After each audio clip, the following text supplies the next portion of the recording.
사람들 중에는 내면이 강한 사람이 있고 내면이 약한 사람이 있거든요. 그러니까 내면이 강한 사람은 웬만한 압력이나 외부적인 공격에 쓰러지지를 않습니다. 사람이 강해요.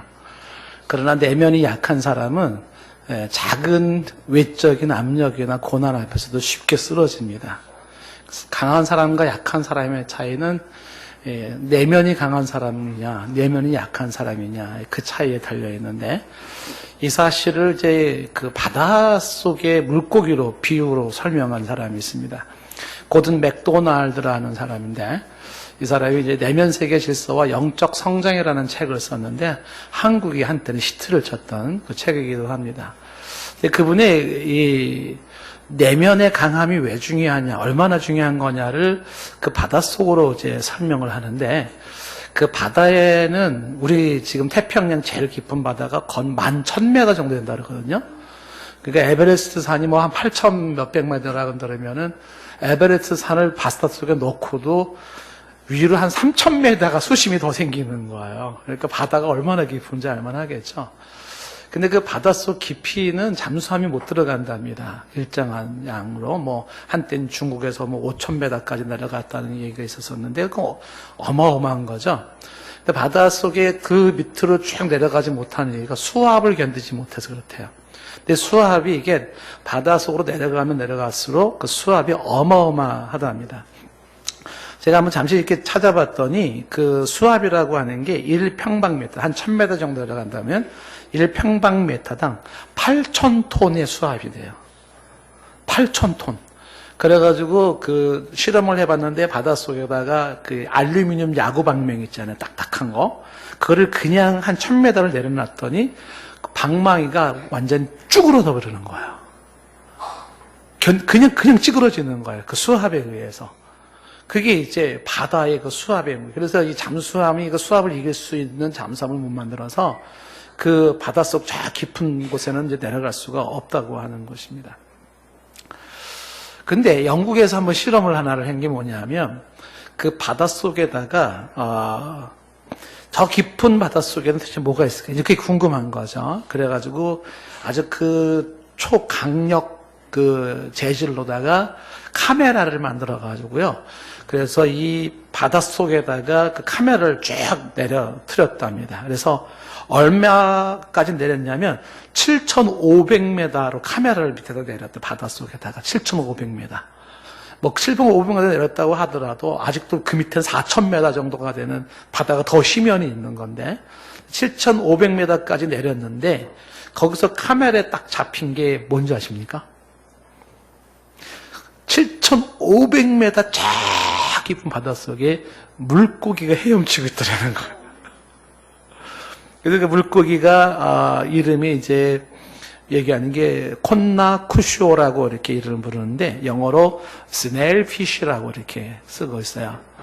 물고기가 그걸 움직이고 있더라는 것입니다.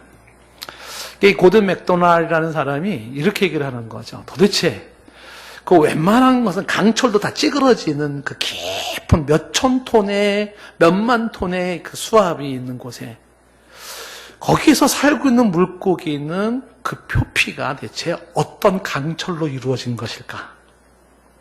만약에 그 7,500m에 있는 물고기를 건져서 그 표피를 한번 검사해 본다면 어떤 최첨단 그런 재질로 되어 있을까요?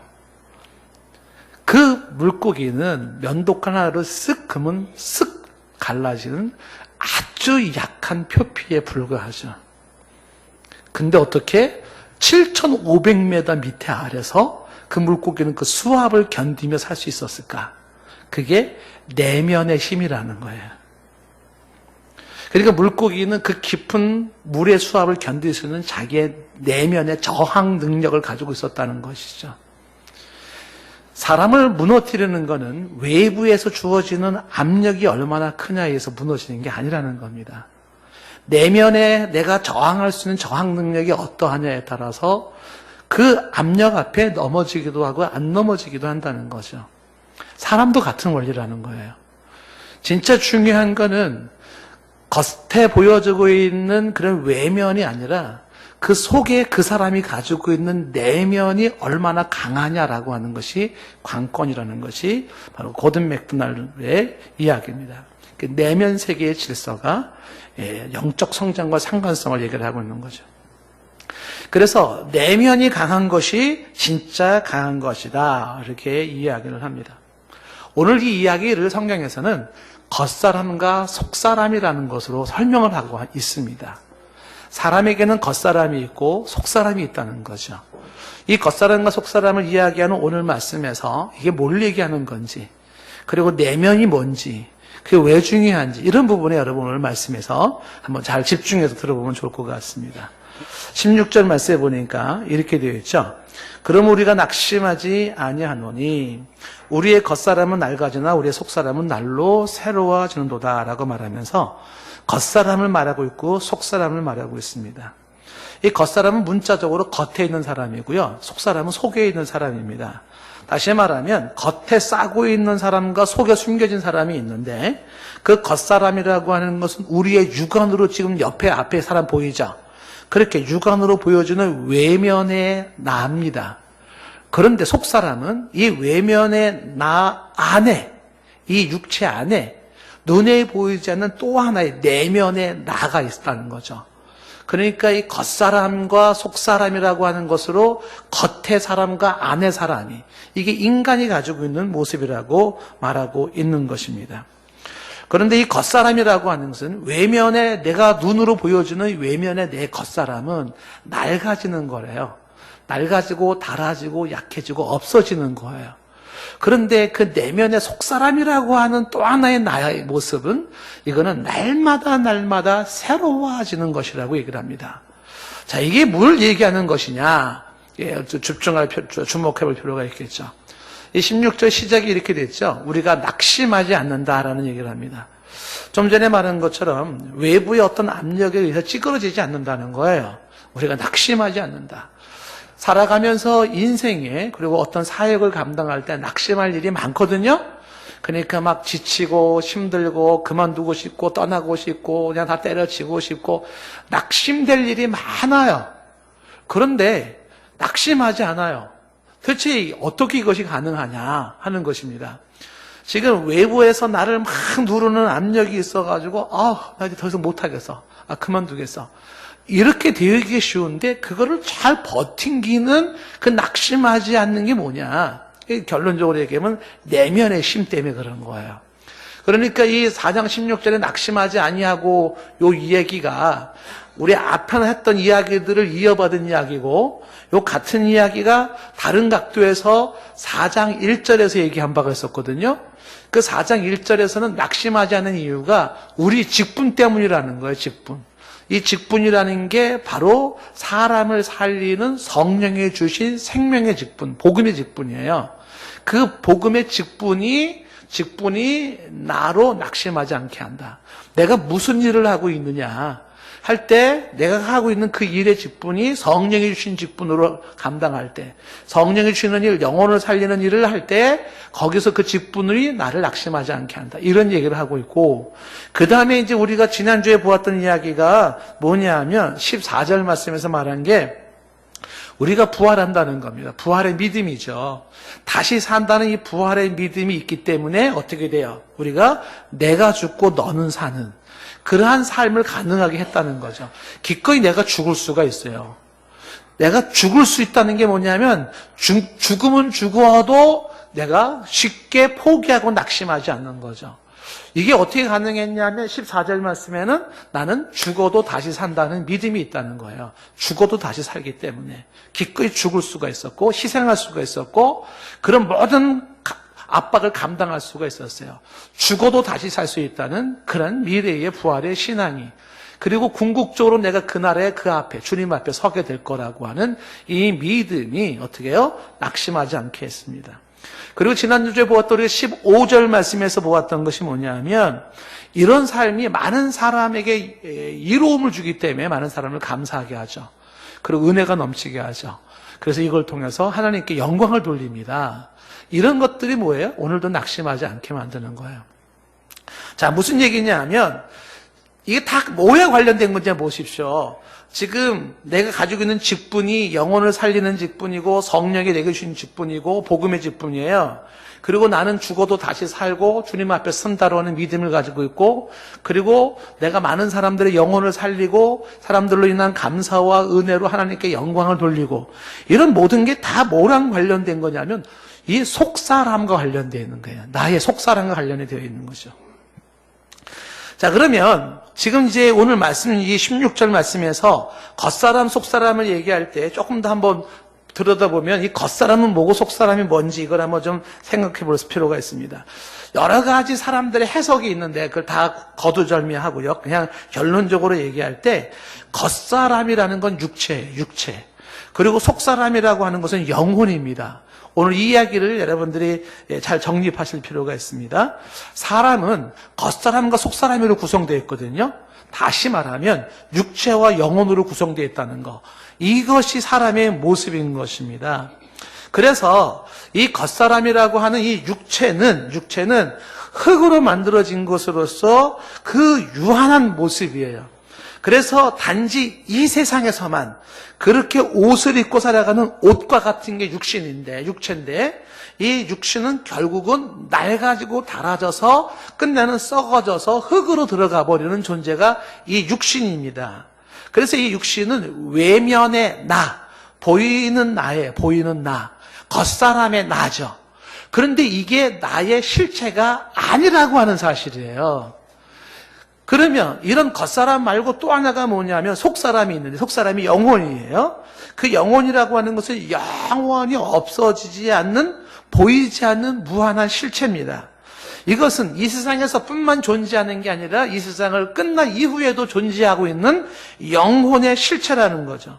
그 영혼의 실체가 바로 보이지 않는 내면의 나, 속사람이라고 하는 것입니다. 그러니까 사람은 보여지는 육체와 보이지 않는 영혼이라는 속사람으로 구성되고 있다는 것입니다. 크리스찬들에게 있어서 이야기가 잘 이해가 안 되시는 분 계실지 모르겠어요. 이해가 안 되시는 분들은 꼭 물어주십시오. 밥 먹을 때 옆 사람에게. 크리스찬들에게 있어서는 그 영혼이 그리스도의 복음 안에서 성령으로 중생한 영혼들이에요. 자, 이 말이 이해가 되시나요? 그리스도인들의 영혼이라고 하는 것은 그리스도의 복음 안에서 성령에 의하여 중생한 영혼들이에요. 자, 우리 신앙생활을 처음 하신 분들이나 교회 나온 지 얼마 안 되신 분들이 이 말이 이해가 안 될 거예요. 그리스도? 그게 뭐야? 복음? 그건 또 뭐야? 성령? 그건 또 뭐고? 중생? 그건 또 뭐야? 영혼? 그게 다 뭘 얘기하는 건지 모르겠다. 이해가 안 될 수가 있습니다. 자, 그러네. 제가 이제 결론적으로 얘기하는 게 크리스찬들에게는 이 영혼, 모든 사람은 영혼을 가지고 있는데 특히 크리스찬의 영혼은 그리스도 복음 안에서 성령으로 중생된 거듭난 영혼이에요. 제가 이 부분을 지금 설명할 상황은 아니고요. 성경에서 뭐라고 얘기하는지 보십시오. 인간은 육체와 영혼으로 구성되어 있다는 것을 성경에 어떻게 얘기하는지 보십시오. 다른 사람 얘기가 아닙니다. 여러분 얘기, 내 얘기예요. 여러분 자신의 얘기입니다. 여러분은 지금 어떤 사람이냐면 보이는 육체와 보이지 않는 영혼으로 구성되어 있는 게 여러분의 실체예요. 자, 성경은 이걸 어떻게 말을 하느냐면 이렇게 되어 있습니다. 고린도전서 5장 3절 말씀 보시면 무슨 말씀이 나오냐면 내가 실로 몸으로는 떠나 있으나 영으로는 함께 있어. 이런 표현이 나와요. 그러니까 몸과 영이라는 걸 얘기하는데 몸으로는 떠나 있어요. 몸은 떠나 있습니다. 그래서 너랑 나랑 저 멀리 떠나져 있는데 영이 함께한다. 영으로는 함께한다. 야, 신기하네. 몸은 떨어져 있는데 영으로 함께할 수 있다고? 그러니까 떠날 수 있는 몸과 그리고 떠날 수 있는 몸과 그 다음에 몸을 떠나 존재하는 영의 실체를 얘기를 하고 있는 거죠. 자, 이거를 욥은 이렇게 설명을 했습니다. 욥기서 19장 26절에 보면 뭐라고 말하냐면, 한번 다 같이 읽어볼까요? 시작. 내 가죽이 벗김을 당한 뒤에도 내가 육체 밖에서 하나님을 보리라. 뭔 얘기일까요? 내 가죽이 벗김을 당한다라. 이게 육신이 죽는 거죠. 그때 내가 육체 밖에서 하나님을 본대요. 그러면 육체 밖에서 하나님을 보는 건 도대체 뭐가 보는 걸까요? 그게 내 육체 안에 있는 영혼이에요. 그러니까 이 육체가 영혼 밖으로 나아가서 하나님을 본다 이렇게 말하고 있는 거죠. 와, 이 육신을 벗어나서 떠나는 그 영혼이 있구나. 그 영혼이라는 게 결국은 하나님을 볼 수 있는. 와, 그 영혼이 사람은 육체만 있는 줄 알았더니 육체가 아니라 그 영혼이라는 게 있는 거구나. 이렇게 얘기를 하고 있는 거죠. 고린도후서 5장 8절 말씀해 보시면은요, 우리가 담대하여 원하는 바는 차라리 몸을 떠나 주와 함께 있는 것이라 이런 표현이 나오잖아요. 그러니까 몸을 떠나서 주와 함께 있다. 그럼 육체를 떠나서 주와 함께 있는 게 뭘까요? 그게 영혼이에요. 속사람입니다.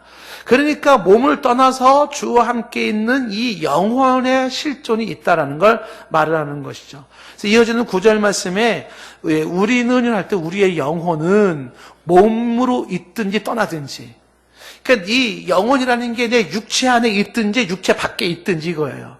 육체 안에 있든지 육체 밖에 있든지 우리는 오직 주님을 기쁘시게 하기를 힘쓰기를 원한다. 이런 얘기를 말하죠. 예수님이 누가복음 23장 46절을 돌아가시면서 이런 말씀하십니다. 중간에 아버지 내 영혼을 아버지 손에 부탁합니다. 그래요. 죽으면서 영혼을 아버지께 부탁한다 이렇게 말했어요. 그 죽음으로도 묶을 수 없는 죽음 이후에도 존재하는 영혼이 있는데 그 영혼을 아버지 손에, 죽음 이후에도 존재하는 영혼이 있음을 말하고 있는 거예요. 스데반도 죽으면서, 돌에 맞아 죽으면서 같은 얘기를 하죠. 사도행전 7장 59절 말씀하는 게 뭐냐 하면 스데반이 죽으면서 뭐라 그래요? 주 예수여 내 영혼을 받으시옵소서. 그러니까 죽음에도 없어지지 않는 내 영혼의 실체, 그 영혼을 받아달라 이렇게 얘기를 합니다. 그 영혼이 속사람인데 이 영혼이 진정한 나의 실체예요. 그 영혼이 납니다. 여러분 진짜 중요한 건 영혼이 나는 거예요. 나는 누구냐면 그 영혼이 나를 결정하는 거예요. 내가 누구인지 이제 알았습니다라는 책 우리가 읽었죠. 닐 앤더슨 책에 이런 대목이 나옵니다. 보세요. 한 분이 닐 앤더슨에게 이제 이렇게 대화를 나누는 겁니다. 당신은 누굽니까? 만약에 여러분들에게 당신은 누굽니까? 이렇게 물으면 여러분은 뭐라고 대답을 하시겠습니까? 그러니까 닐 앤더슨이 대답을 하죠. 나는 닐 앤더슨입니다. 그러니까 상대방이 아니요. 그건 당신의 이름이죠. 당신 누굽니까? 이미 무슨 얘기냐면 당신 이름이 바뀌어도 바뀌지 않는 당신은 누구냐라는 거예요. 당신의 이름이 당신이 아니에요. 이름은 얼마든지 바뀔 수 있어요. 근데 이름이 바뀌어도 바뀌지 않는 당신 누구냐 이거야. 당신 누굽니까? 이름이 내가 아니구나. 맞아. 저도 미국에 있을 때 처음에는 사람들이 제 이름을 못해. 종필을 못해, 종필을. 그래서 제가 영어 이름을 좀 썼었어요. 에즈라라고 성경의 이름으로. 그런데 그 이름을 바꾼다 하더라도 어떻게 돼요? 바뀌지 않는 내 모습, 그게 넌 누구냐? 닐 앤더슨이 저는 신학교 교수입니다. 아니요, 그건 당신의 직업이죠. 직업이 당신을 말하는 게 아니에요. 직업이 바뀌어도 바뀌지 않는 당신 누구냐라는 거예요. 직업은 얼마든지 바뀔 수 있어요. 근데 바뀌지 않는 당신의 실체가 누구냐? 직업이 당신이 아니에요. 나는 미국 사람입니다. 아니요, 그건 당신 국적이죠. 국적이 바뀌어도 바뀌지 않는 당신을 묻는 거라니까요. 당신이 한국 사람이든지 혹은 멕시코 사람이든지 혹은 저기 아프리카 케냐 사람이든지 국적이 바뀌어도 바뀌지 않는 당신이 있다는 거예요. 당신 누구냐? 점점 대답하기가 곤란해지는 거예요. 당신 누구냐? 내가 누구지? 나 유정필? 근데 이름이고 이름이 바뀌어도 바뀌지 않는 내가 따로 있는 건데 내가 누구지? 내가 목사. 아니 내가 한국 사람? 내가 누구지? 나 장로교인입니다. 그건 당신의 교파죠. 교파가 달라져도 달라지지 않는 당신이 있다는 거예요. 그게 누구냐? 나는 키가 170cm고 몸무게가 70kg이고 배가 좀 나왔고 눈은 갈색이고 머리는 검정색이고 그건 당신의 신체 조건이지 그게 당신이 아니에요. 외모가 당신이 아니에요. 신체가 바뀌고 외모가 바뀌어도 바뀌지 않는 당신이 있다는 거예요. 그게 뭐냐 이거야 그게. 단순한 외모나 육신의 모습이 아닌 나를 나대게 하는 실체가 뭐냐는 겁니다. 나를 결정하는 게 뭐냐는 거죠. 나의 정체는 어디서 결정이 되는 거냐. 외모나 육신의 문제가 아니라는 거죠. 심지어는 내가 죽어도 나일 수밖에 없는 나는 대체 무엇으로 결정하는 것이냐 하는 겁니다. 내 실체가 무엇인가라는 이야기인 것입니다. 팔다리가 잘려져도 그래도 나일 수 있는 나는 누구인가? 다른 사람의 간을 이식받고 다른 사람의 신장을 이식받아도 그래도 나일 수 있는 나는 누구인가? 무엇이 나를 결정하는 것인가? 대체 그게 뭐냐는 거죠. 뭔지 아시겠죠? 영혼으로 결정하는 거예요. 보여지는 우리의 외모로 결정하는 게 아니라 유종필일 수 있는 건 유종필이 영혼에서 결정이 되는 거예요. 근데 이 영혼은 없어지는 게 아니에요. 죽어도 존재하는 게 유종필입니다. 그 영혼이 존재하는 거예요.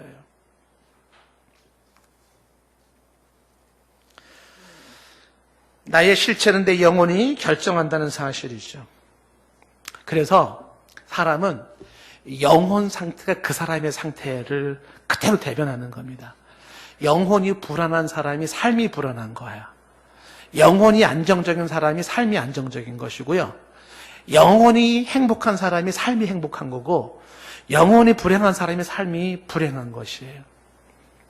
이 사실을 아주 잘 이해하고 깊이 이해했던 사람이 성경의 위인들이고 신앙의 선조들인데, 대표적으로 예를 들면 다윗이 이런 일이 있었어요. 아들내미가 못돼 먹은 아들내미가 왕인 다윗을 내쫓아버렸어. 왕궁에서 쿠데타를 일으킨 겁니다. 아버지를 몰아내고 스스로가 왕이 되고 아버지 앞에 못된 짓을 했습니다. 그러니까 아버지가 그 아들한테 쫓겨서 목숨 부지를 얻기 위해서 어디로 가요? 왕궁을 떠나서 신발도 신지 못하고서 떠나는 신세가 됩니다. 그 초라한 모습으로 쫓겨나서 거한 것이 쓸쓸한 광야. 오갈 데가 없어요. 그래서 푸른 팍이 없고 마실 물이 없는 그 쓸쓸한 광야 한가운데서 다윗이 뭐라고 얘기하는 줄 아십니까? 여러분이 만약에 이런 다윗 상황이라면 여러분 어떤 얘기가 나올겠어요?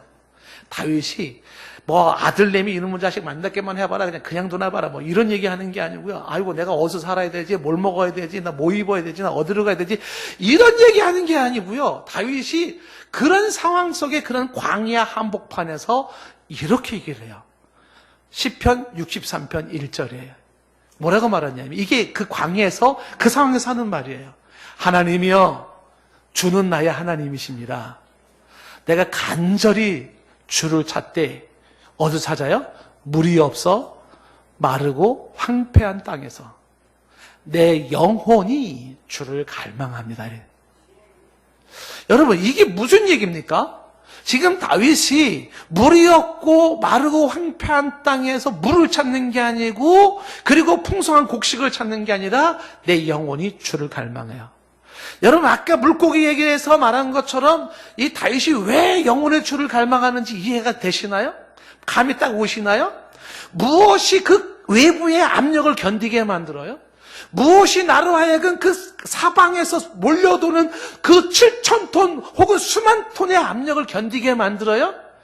외적인 요인들이 아니에요. 내 안에 속사람이 어떠냐가 이게 문제인 거예요. 그 속사람이 뭐예요? 영혼의 문제입니다. 그 영혼의 문제에서 하나님 앞에 그 영혼의 주를 갈망하는 것은 하나님 앞에서 내 영혼이 이상무, 하나님 앞에서 내 영혼이 no problem, 아무 문제가 없어요. 내 영혼이 안정적이에요. 그러면 인생은 안정적인 거예요.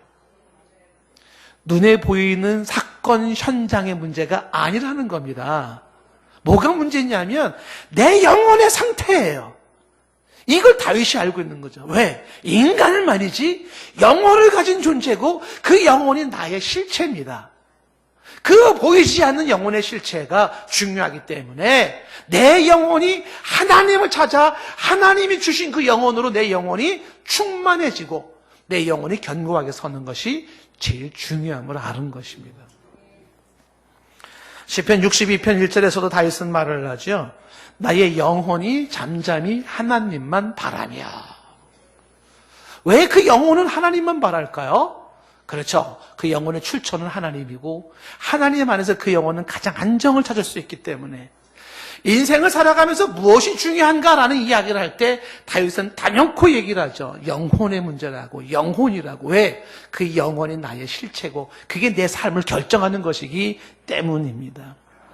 유사한 얘기로 고라자손은 시편 42편 1절에 이렇게 말을 합니다. 목마른 사슴이 시냇물을 찾기에 갈급함 같이 내 영혼이 주를 찾기에 갈급하죠. 왜 이렇게 사람들은 그 영혼이 주를 찾기에 갈급했을까? 왜 영혼이 그렇게 주님을 원할까? 주님만을 원합니다. 더 원합니다. 왜 그럴까? 영혼의 문제이기 때문에 그런가? 영혼의 문제. 내 인생의 문제가 내 영혼의 문제이기 때문에 그런 거예요. 내 영혼의 문제. 그런데 이 영혼은 보이지 않아요. 내 안에 속사람이에요. 보여지는 것은 외모입니다. 겉사람이에요. 여러분, 오늘날 우리가 살고 있는 현실에 가장 안타까운 점 중에 하나가 이거 아닙니까? 사람들은 외모에 관심이 많지 내면에 관심이 없어요. 외모를 꾸미는 데는 돈을 투자하고 외모를 꾸미는 데는 자기의 모든 시간을 투자를 하는데 진짜 나의 실체가 되고 있는 나의 내면을 신경 쓰고 내면에 관심을 갖기 위해서 여기에 예산 편성을 하고 내면을 위해서 관심을 두면서 애쓰고 수고하고 노력하는 사람은 많지 않다는 거예요. 뭐가 나를 지탱하는 건데? 외부에 있는 것이 아니에요. 내 안에 영혼의 문제인데 여기에 관심을 두지 않고 있다는 이 안타까운 모습이죠. 하나님께서 사람을 창조할 때 이 부분은 분명히 나와요. 창세기 2장 7절 말씀에 하나님이 사람을 만들 때 땅에 흙으로 사람을 만들어요. 흙이 뭡니까? 이게 겉사람입니다. 외면이에요. 육체입니다. 그런데 이 육체 덩어리, 흙 덩어리에 뭐가 들어가냐면 하나님으로부터 부어주는 생기가 그 코로 들어가기 시작했어요. 그 생기가 영혼이에요. 영혼을 하나님이 불어넣으시는 거죠. 그랬더니 생명이 됐습니다. 생명, living being. 살아있는 존재가 되어진 거죠. 다른 얘기할 때는 영혼을 가진 존재가 된 거예요. 여러분, 이게 신기한 게 아닙니다. 이렇게 되는 겁니다. 사람이 왜 살았다고 말하냐면 흙으로 된 육체 덩어리 안에 하나님이 부으신 영혼이 만나면 이걸 살았다 그러는 거예요. 이걸 생명이라 그러는 겁니다. 이게 죽었다는 게 뭘 말하는 거냐면 죽음은 이 영혼이 육체와 분리되는 게 죽는 거예요. 죽음은 영혼이 소멸되는 게 아닙니다. 어떤 과학자들, 무신론자가 얘기하는 것처럼 그 영혼은 뇌에서 나타나고 있는 어떤 현상이 그것이 아니에요. 그렇게 설명할 수 있는 문제가 아닙니다. 그 영혼의 실체는 나를 나되게 만드는 것, 내가 생각하고 감정을 갖고 의지를 갖고 있는 나의 그 실체는 내 영혼인데 그 영혼이라고 하는 건 죽어도 육체와 분리가 돼도 존재하는 영혼이 있다는 거예요. 그 죽음은 영혼의 소멸이 아니고 영혼이 육체와 분리되는 걸 육적인 죽음이라는 거예요. 그러면 육체는 어떻게 돼요? 흙이기 때문에 낡아지고 썩어져서 흙으로 돌아가 버리는 이 육체 덩어리예요. 진짜 나라고는 유종필요한 사람은 육체가 다 없어지고 흙으로 돌아가도 유종필은 여전히 남아있어요. 영혼의 실체가 있기 때문에. 그 모습은 없어지지 않는 거예요. 영원히 존속하는 거예요. 이게 그리스도 안에서 영원히 하나님께 살 것인지 아니면 이제 영원히 그리스도를 거부하는 나의 교만과 죄로 말미암아 영원히 버림받은 자의 삶을 살 것인지가 결정이 나는 거죠. 전도서 12장 7절 말씀에도 분명히 이렇게 말하죠. 흙은 여전히 어떻게 해요? 땅으로 돌아가는 거죠. 이 육신은 땅으로 돌아가는 거예요. 한 줌 흙으로 돌아가요. 그런데 영은 그것을 주신 하나님께로 돌아가는 거죠. 성경에서 사람을 말할 때는요, 육체와 영혼이라고 하는 이 두 가지를 얘기를 하고 있는데 이 영혼은 육체 안에 들어가 있어요. 여러분 지금 살아있습니까? 살아있다는 건 여러분 육체 안에 영혼이 지금 들어있어서 살아있다는 거예요. 죽었다는 게 뭔지 아시죠? 그 영혼이 떠나가는 겁니다. 여러분 돌아가시면 많이 보셨죠? 네. 저도 많이 봤습니다. 영혼이 떠나가면요, 이 육체는 정말 아무런 감각이 없어져 버려요.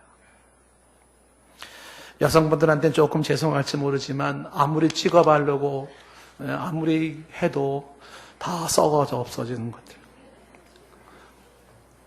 그렇다고 뭐 외모를 경시하라 그런 걸 얘기하는 건 아니에요.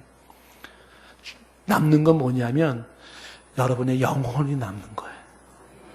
육체는 쇠하게 돼 있어요. 육체는 날로 쇠해지는 거예요. 동창들을 만나면은 제가 깜짝깜짝 놀라는 게 뭐냐면 정말 쭈글쭈글하게 할아버지 되는 친구들을 보면서 제가 믿기지가 않는 거예요. 길거리에서 만났으면 아유 할아버지 여기 앉으세요 해야 될 것 같은 게 친구예요. 초등학교 친구. 주로 이렇게 막 술 좋아했던 친구들이 얼굴이 진짜 아우 이렇게 막 너무 딱 봤을 때 좋게 한 90은 되어 보이는 그 나이에 그 모습이 있는 거예요.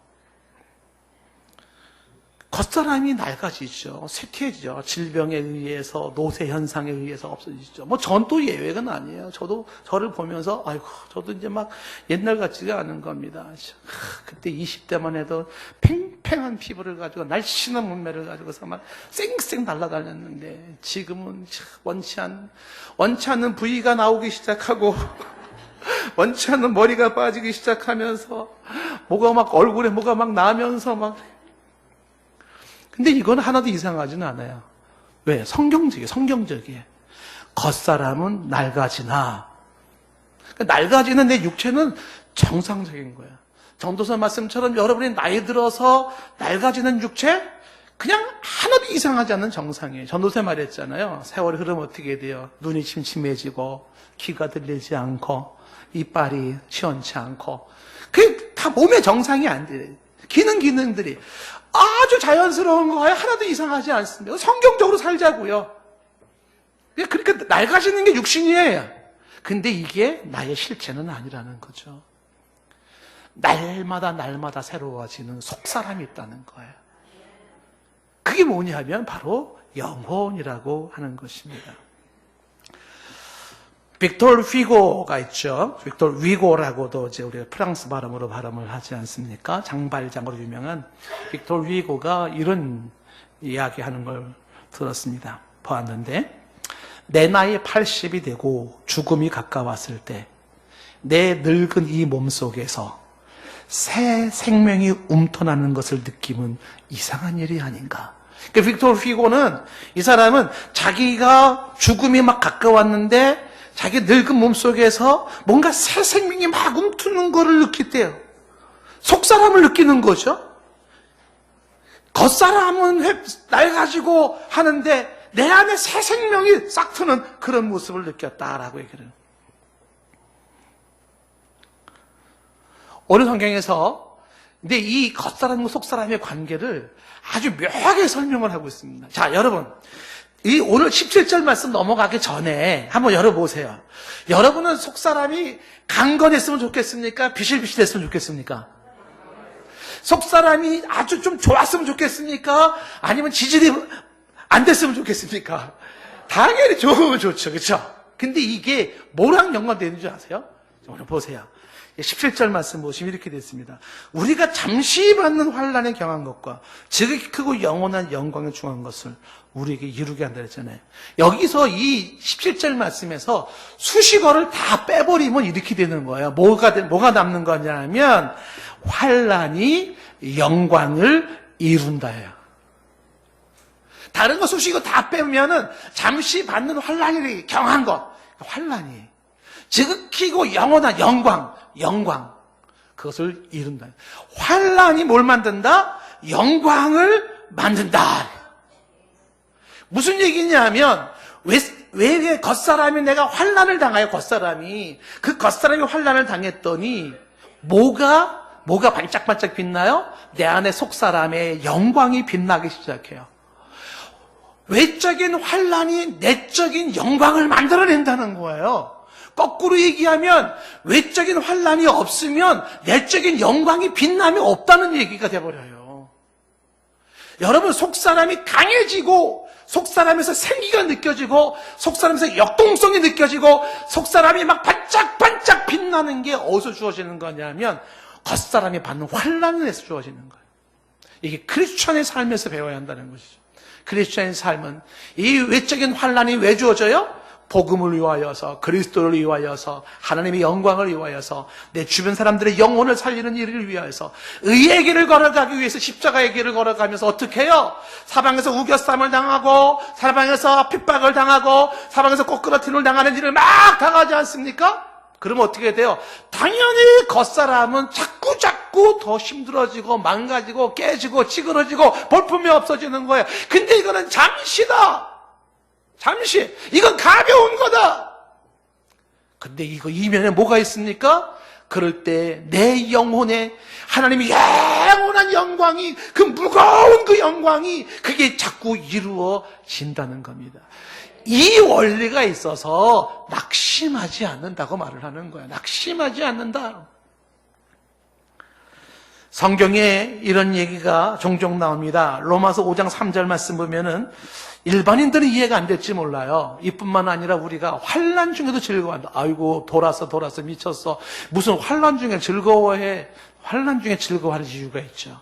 왜? 그 환난이 인내를 만들고 4절 말씀에 보면 그 인내가 연단이 소망을 이루기 때문이라는 거죠.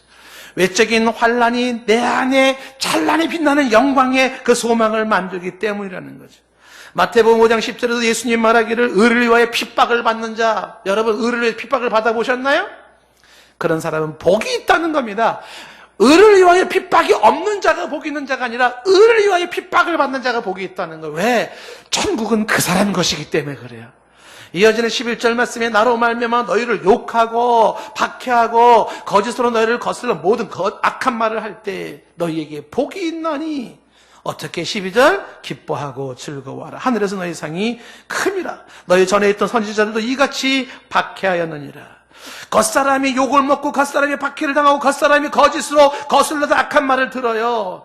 겉사람은 자꾸 힘들어지고 억눌리고 그 외압에 의해서 압력에 의해서 너무너무 힘들어지는데 그럴 때일수록 내 속사람은 강해지고 내 속사람은 힘이 저항의 능력이 커지면서 내 속사람이 하나님 앞에서 좋아지고 강건해지기 시작을 해요. 기뻐하고 즐거워하라. 베드로전서 5장 10절 말씀도 보시면 이렇게 되어 있어요. 모든 은혜의 하나님 곧 그리스도 안에서 너희를 부르사 자기의 영원한 영광을 돌아가게 하신 이가 그 다음 얘기 뭐라고 말합니까? 잠깐 고난을 당한 너희를. 고난은 잠깐이에요. 겉사람은 이 세상에서만 입고 있는 옷이에요. 잠깐입니다. 길어야 80년 100년밖에 안 될지 몰라요. 그런데 이 잠깐 당하는 이것이 뭘 만드냐면 친히 너희로 하여금 온전하게 하며 굳건하게 하며 강건하게 하시며 털을 견고하게 하세요. 크리스찬이 복음을 위하여 그리스도를 위하여 의를 위하여서 그 고난을 굳이 굽히고 피할 이유가 없는 이유가 바로 여기 있는 거죠. 그 잠깐 있는 고난이 우리를 하여금 온전하게 하고 굳건하게 하며 강건하게 하며 털을 견고하게 하기 때문에 그렇습니다. 히브리서 12장 10절 말씀에도 거기 징계를 얘기하죠. 잠시 받는 그 징계가 너희를 유익하게 하는데 거룩하심에 참여하게 한다고 말씀하고 있어요. 11절 말씀에 무릇 징계는 당시에 즐거워 보이지 않아요. 인생의 고난은 즐겁지 않습니다. 그 슬퍼 보입니다. 괴롭습니다. 당연히 괴롭죠. 가슴이 아프죠. 눈물이 나지요. 그런데 그것이 당신은 그렇게 보이지만 그걸로 말미암아 어떻게 됩니까? 의와 평강의 열매가 맺혀진다는 사실이에요. 로마서 8장 18절 말씀에 현재의 고난은 장차 우리에게 나타날 영광과 비교할 수 없다는 말이 바로 그런 이야기인 것입니다. 여러분, 사람이 낮에 중한 노고가 없는 사람은 밤에 안식을 얻을 수 없다는 말이 있어요. 낮에 중한 노동을 한 사람이 밤에 안식을 얻는다는 건데 밤에 단잠을 자기 위해서는요 낮에 열심히 사는 사람이 해야 한다는 거예요. 오늘 받고 있는 고난이 내일의 나의 영광을 만드는 거죠. 겉사람의 고난은 속사람의 영광을 만든다고 이야기를 하고 있습니다. 그런데 이 겉사람은 뭡니까? 이거는 잠깐 보이는 것이고 잠깐인 것이고 현재 세상에 불구해요. 그런데 보이지 않는 실제 나의 실체가 되는 보이지 않는 내 영혼은 영원한 것이라고 말하고 있습니다. 영원한 것이죠. 오늘 이야기의 결론을 이렇게 한번 보십시오. 18절 말씀 보세요. 우리가 주목하는 게 뭡니까? 여기 주목한다는 건 픽스한다는 거거든요. 고정한다는 거예요. 시선을 어디에 고정합니까? 보이는 것입니까? 보이지 않는 것입니까? 무슨 얘기죠? 내 시선을 지금 겉사람에게 두고 있습니까? 속사람에게 두고 있습니까? 묻는 것입니다. 기억하십시오. 보이는 것은 잠깐이요. 겉사람은 잠깐이에요. 보이지 않는 속사람은 영원하다고 말씀하고 있습니다. 여기 두 사람, 속사람과 겉사람을 얘기하는 것은 두 종류의 사람, 두 종류의 삶을 말하고 있고 두 종류의 시각을 말하고 있는 것이죠. 어떤 시각을 가지고 어떻게 살아갈 것인가? 일시적인 시각을 가지고 겉사람만 보며 살아갈 것인가? 아니면 영원한 시각을 가지고 보이지 않는 영혼을 보면서 살아갈 것인가? 이 문제를 던지고 있는 겁니다. 다시 얘기하는데 나의 나됨은 어디서 결정되는가? 눈에 보이는 겉사람이 아니라는 사실을 성경은 오늘 이야기해요. 그 겉사람은 썩어지고 없어지는 것이에요.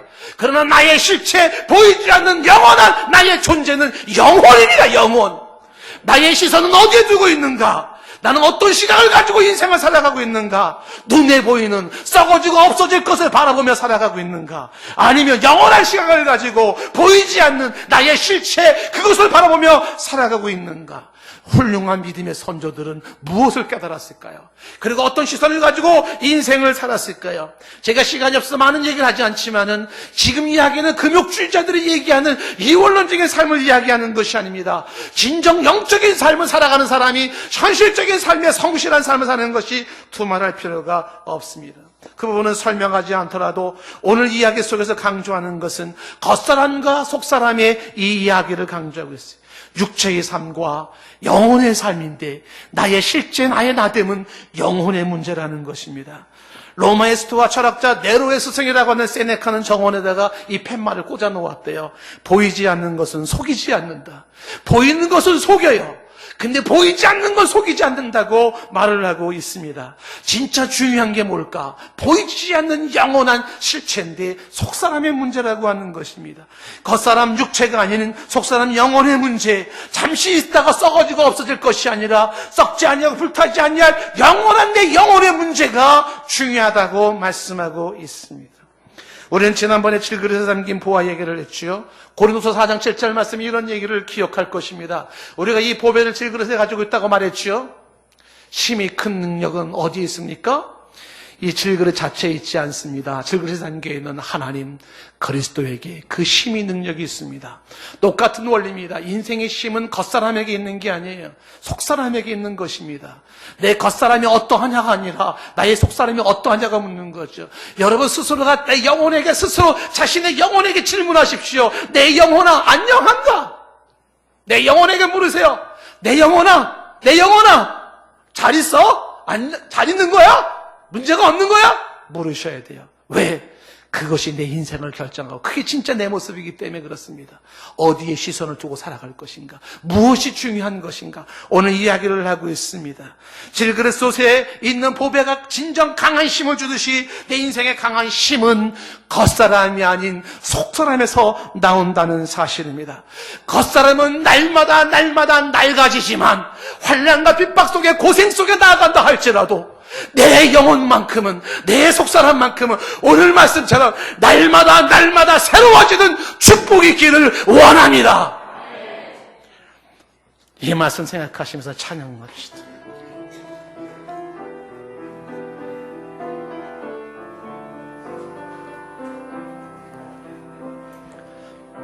비바람이 갈 길을 막아도 나는 가리 주의 길을 가리 눈보라가 앞길을 가려도 나는 가리 주의 길을 가리 이 길은 영광의 길 이 길은 승리의 길 나를 구원하신 주님이 십자가 지고 가신 길 나는 가리라 주의 길을 가리라 주님 발자 뒤따라 나는 가리라 나는 가리라 주의 길을 가리라 주님 발자 뒤따라 나는 가리라 험한 파도 앞길을 막아도 나는 가리 주의 길을 가리 모진 바람 앞길을 가려도 나는 가리 주의 길을 가리 이 길은 고난의 길 이 길은 생명의 길 나를 구원하신 주님이 십자가 지고 가신 길 나는